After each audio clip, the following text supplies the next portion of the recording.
आज एक छोटा सा टिप्स आप सीखेंगे जो क्रोशिया की है। इस जूती को अभी बनाते वक्त इसकी लास्ट रो में मुझे ये थोड़ी सी लूज़ लग रही है, तो इसे टाइट करने की टिप्स आज मैं दूंगी जिसे आप किसी भी प्रोजेक्ट पर लागू कर सकते हैं। लास्ट वाली रो आपको थोड़ी सी लूज़ लगे तो उसे टाइट करने के लिए आप इस ढंग से यूज़ कर सकते हैं। तो आइए देखते हैं।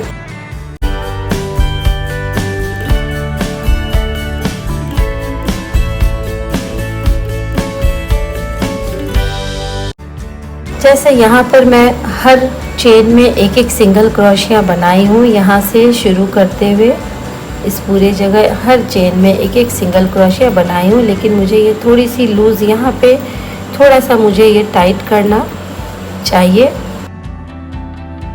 इसके लिए क्रोशिया को इस चेन के आगे वाले भाग में डालेंगे और इस चेन के भी यहाँ पर नेक्स्ट चेन के आगे वाले भाग में डालेंगे और इन तीनों को एक साथ गिरा लेते हैं, तो ये थोड़ी सी टाइट हो जाएगी।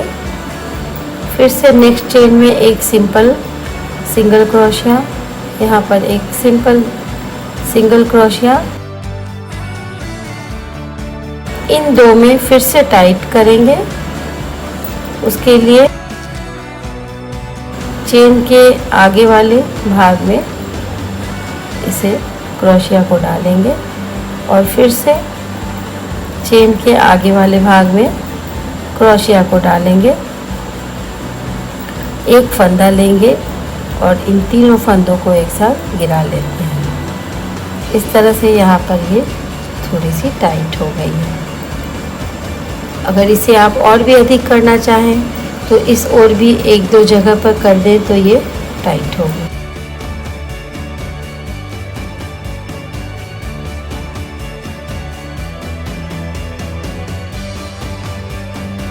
इस तरह से छोटे छोटे टिप्स को जानने के लिए और भी कई प्रोजेक्ट्स को सीखने के लिए मेरी चैनल शिल्पी गारमेंट्स को ज़रूर सब्सक्राइब करें, लाइक करें और शेयर भी करें। धन्यवाद।